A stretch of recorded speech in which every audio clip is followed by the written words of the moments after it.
Naghatag ko gamay nga kaning orientation galing sa Advento. O nasayon ka nga, ang Advento, gikan siya sa tinulungan noon sa ganito. Latin nga tinulungan nga Adventos. Bot pasabot na ay mo abot. Dahil naa siya yung duha kinaiya sa Advento. O sa ganito ko na ang kinaiya, ang atong pagpangandam sa unang pag-abot, nga mauna siya ang Pasko sa pagkatawo. Ang ikaduha nga kinaiya, mao ang iyang pagpangandam nato sa iyang ikaduhang pag-abot. Okay? Nya tungod niini, karong panahon na dili pa ni siya Pasko. Advento pa. Kung naka-notice mo daghan kaayo mga na-Christmas party na dili na siya Christmas party. Kay Advento pa kita.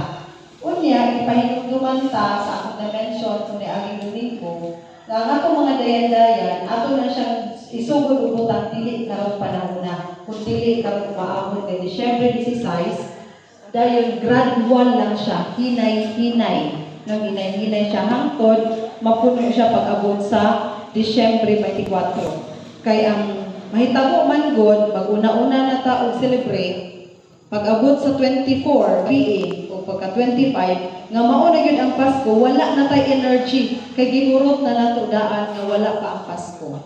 So gipahinumduman ta sa 24 sa gabi magsugod na ang Pasko sa pagkatawo sa atong manunubos. Dayon na atay ginatawag nga Christmas octave. Octave gikan sa oktaba, okto, walo ka adlaw nga celebration. Manimba ta ana, no, gikan sa December 25, December 24, 25, 26 sunod-sunod na siya nga piyesta. Piyesta ni San Esteban, ang unang martir sa atong simbahan. Dayon sunod dayon ang piyesta ni San Juan Apostol. Dayon musunod na po dayon ang Innocents kanang Innocents Day nga atong ginatawag. Piyesta na siya sa mga inosenteng mga bata, no, nga katong gipatay sa panahon ni Hari dili mo si Kwansawan si Herodes nga gipatay no, ang mga bata. Mo na siya din human ana musunod na dayon ang selebrasyon sa balaang pamilya. Ang mga punto nga akong ipahinumdum ninyo mao ni siya.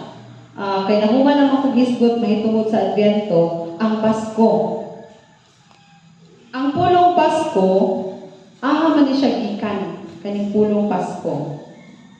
Buot pasabot aning Pasko, paglatas.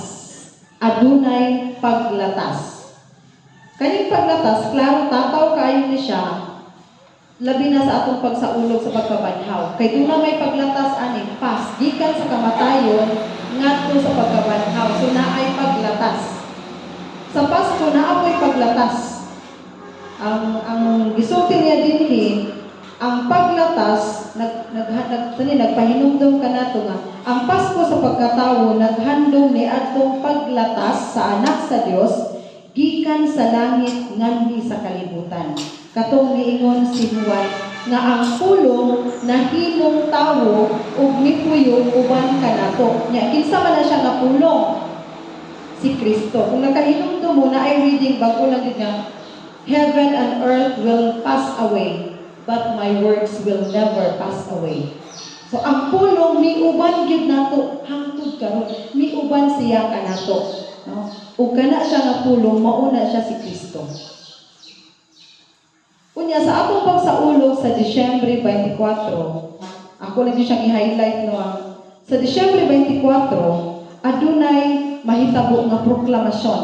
Wala di ko kabalo kung sa inyong kay dili man gud ko sa tanang panahon nga naa gyud sa parokya pero bag-o ni siya para nako nga ang batang Jesus ato siya i-plaster dinha.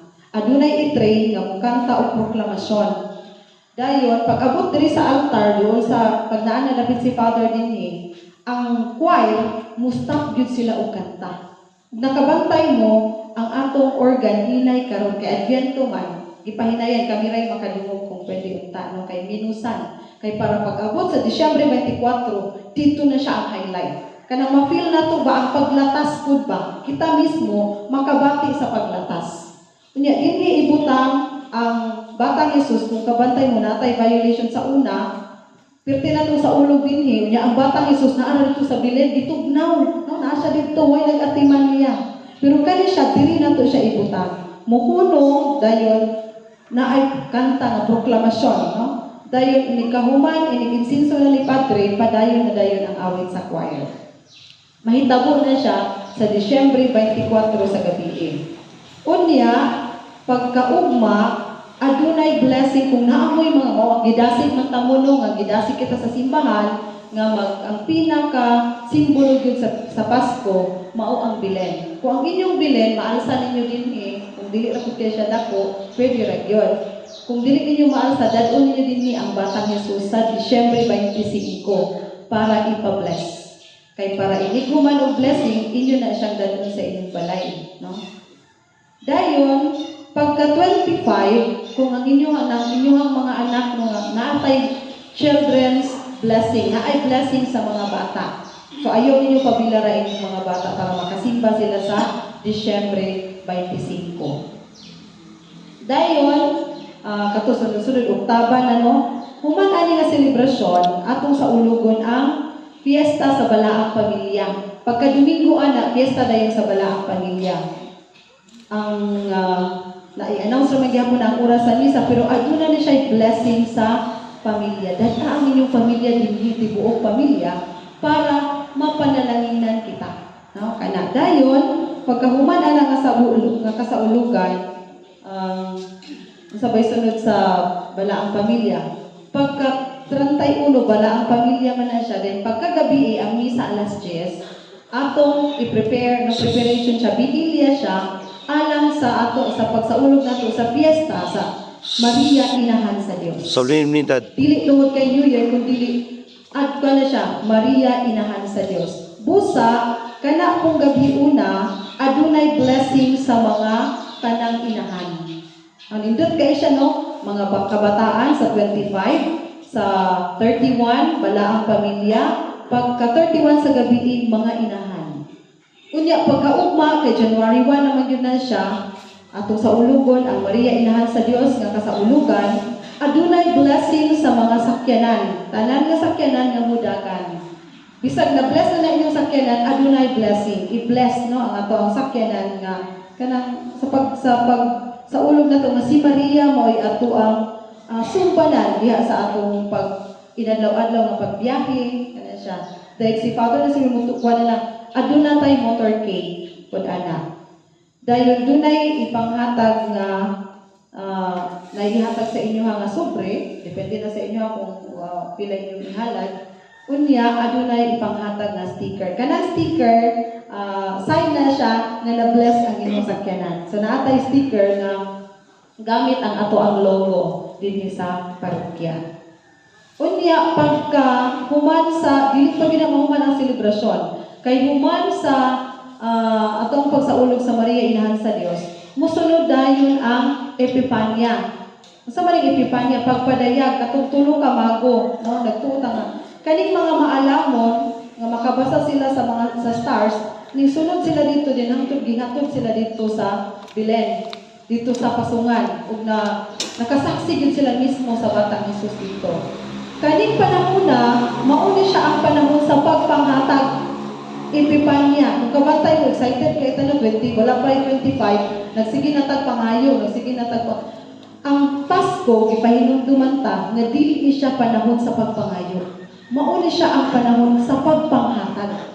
So sa Epipanya, mauni siya ang time nga manghatag og calendars. Katong mga mga business nga mga mga negosyo, manghatag din sila og mga calendar. Kamo pud dapat mo daghang regalo nga naa sa inyong panimalay, mao ni siya ang pagpanghatag nga adlaw.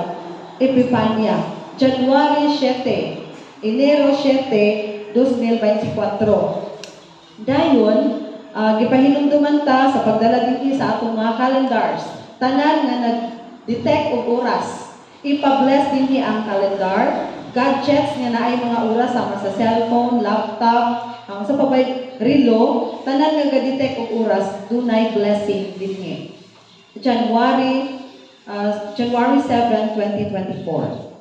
Unya pagka January 8, kay ang ato, di ba, ang duration sa Christmas magsugod man siya gikan sa kanisa kayto Disyembre 24 sa gabi. Unya mahuman siya pagka January 8, pagbunyag ni Jesus.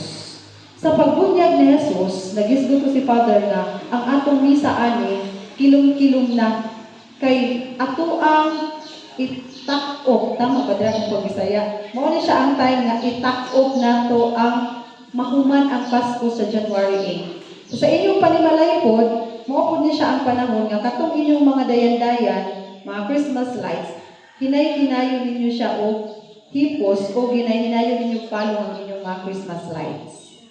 Pero diha sa pagpalo, mao ni siya ang time nga sa katapusang higayon, magpa-music or magmukanta ta og Pasko. Ang Pasko nga mga alawiton, dili ng sekular nga mga alawiton, kundi ang Pasko aduna siya elemento sa pagkatawo ni Kristo. At paminawon niyo nga kani siya liturgical music ba ni Pasko ba gid ni sa kay basig kana lang bitaw mga jingle lang bitaw nga mga kanta. O kana siya so gipahinumduman ta sa atong pag-awit sa mga alawiton sa Pasko katong dunay elemento sa pagkatawo ni Kristo. So, gikan sa December 24, matapos siya sa January 8 nga mao ang pagbunyag ni Kristo. Okay. Maayong buntag o daghang salamat.